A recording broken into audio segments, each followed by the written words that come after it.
Assalamualaikum everyone, welcome to Vocabgram where you learn English with easy lessons. Daily vocabulary word is synchronize. It was a request by Ismi Jan, and Ismi Jan, here's your lesson.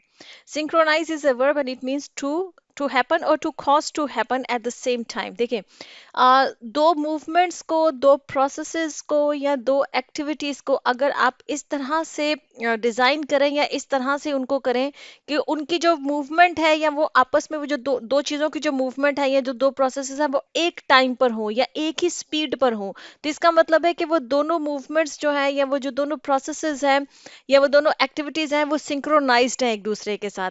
इसको आप common example पे इस तरह से समझ लें, जैसे आप देखें कि अक्सर ग्रुप में जब लोग डांस करते हैं तो उनकी जो डांस मूव्स होती हैं, जितने भी लोग हैं, 5 6 7 8 जितने भी लोग हैं, ये दो लोग भी अगर इकट्ठे एक ही तरह के स्टेप्स करके डांस कर रहे हैं, तो वो देखिएगा कि डांस स्टेप्स को वो बिल्कुल इस तरह से वो प्रैक्टिस करते हैं कि एक साथ उनकी मूवमेंट्स हो, ठीक है। मतलब आगे पीछे ना हो, बिल्कुल एक साथ उनका फुट स्टेप, उनके हैंड का और उनके जो भी बॉडी की जो भी मूवमेंट है, जब जो भी वो डांस स्टेप परफॉर्म कर रहे हैं, वो बिल्कुल एक साथ परफॉर्म करे, उनके एक साथ हाथ उठे, एक साथ उनके पैर उठे, एक साथ ही उनकी बॉडी जो है वो मूव करे, कि वो एक ही पैटर्न पे कर रहे हैं। वो पैटर्न तो नहीं कहेंगे, मतलब एक साथ कर रहे हो बिल्कुल, तो इसका मतलब है कि वो सिंक्रोनाइज्ड है। अक्सर आप देखिएगा जब ग्रुप डांसेस वगैरह होते हैं और अगर उनमें से कोई ऐसे हैं कि उनके स्टेप्स आपस में एक दूसरे के साथ मैच नहीं कर रहे हैं, वो एक साथ नहीं है, तो अक्सर कहते हैं कि आप लोगों के डांस मूव्स जो हैं वो सिंक्रोनाइज्ड नहीं है। मतलब कि वो एक साथ नहीं है, उनको एक साथ आपके पैर उठने चाहिए, एक साथ आपके हैंड्स उठने चाहिए, एक साथ आपकी बॉडी मूवमेंट होनी चाहिए, ठीक है। तो वो सिंक्रोनाइज्ड है, ठीक है, तो क्योंकि जो दो मूवमेंट्स होती हैं, दो से ज्यादा भी जो मूवमेंट्स हैं, अगर वो बिल्कुल एक साथ हो रही हैं तो वो सिंक्रोनाइज्ड है।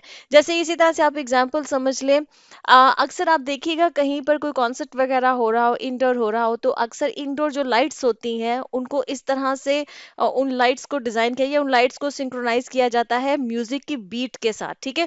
जैसी म्यूजिक की बीट होती है वैसे ही लाइट्स जो है ना वो ऑन ऑफ हो रही होती है, उसी तरह से वो डिजाइन होती है इस तरह से, ठीक है। तो इसका मतलब है कि लाइट्स को म्यूजिक के साथ सिंक्रोनाइज किया गया है कि उस बीट के साथ वो मतलब लाइट्स जो है ना उनकी मूवमेंट हो या लाइट्स का जो ऑन ऑफ होना होता है, ठीक है, कि वो म्यूजिक के साथ हो, मैच करे, तो इसका मतलब है कि वो सिंक्रोनाइज्ड है म्यूजिक के साथ। अच्छा जी, इसी तरह से इसकी जो और सबसे कॉमन एग्जांपल है, आपने बहुत कॉमन सुना होगा, ये जो जब हम जो देखते हैं गाने वगैरह जो देखते हैं सॉन्ग्स वगैरह, तो एक्टर क्या कर रहा होता है। देखिए जो गाना गाया होता है वो तो किसी सिंगर ने गाया होता है ना, वो पीछे से किसी सिंगर ने रिकॉर्ड करवाया होता है। अब जब वो गाना पिक्चराइज हो रहा होता है तो एक्टर क्या कर रहा होता है, वो जो सिंगर ने गाना गाया होता है उसके सॉन्ग्स के जो भी जो वर्ड्स होते हैं उस पे एक्टर लिप सिंक कर रहा होता है। ये जो सिंक है ना, ये सिंक वर्ड जो है ये सिंक्रोनाइज का ही शॉर्ट है, ठीक है। सिंक जो है वो इनफॉर्मल है, हम शॉर्ट करके बोलते हैं, ठीक है, कि सिंक नहीं है, ये सिंक्ड नहीं है, ठीक है। ये सिंक इसको होना चाहिए। इसी तरह से आप लिप सिंक जो होता है कि तुम मतलब आपकी लिप सिंक होनी चाहिए सही तरीके से, जो भी जिस सिंगर ने जो भी सॉन्ग गाया हुआ है, ठीक है। वो लिप सिंक का मतलब भी यही है कि बिल्कुल एग्जैक्टली वो अपने होंठों की मूवमेंट को इस तरह से मूव करता है कि एज इफ कि वो जो एक्टर है वो खुद उस वक्त गा रहा है, जबकि उसने वो खुद गाना नहीं गाया होता है, गाना तो ऑब्वियसली किसी सिंगर ने गाया है, लेकिन सिंगर ने जिस तरह से वो गाने को गाया है, जो भी उस गाने के बोल हैं, जो भी वर्ड्स हैं, एक्टर उन वर्ड्स पे अपने लिप्स की इस तरह से मूवमेंट करता है कि ताकि वो उस गाने के वर्ड्स के साथ सिंक करे, वो सिंक्रोनाइज्ड हो उसकी लिप्स की मूवमेंट, ठीक है। इसी को लिप सिंक कहते हैं कि आप अपने होंठों को इस तरह से हिलाएं कि एज इफ कि वो अल्फाज जो है वो आप अदा कर रहे हैं जबकि अदा तो किसी और ने की है, ठीक है।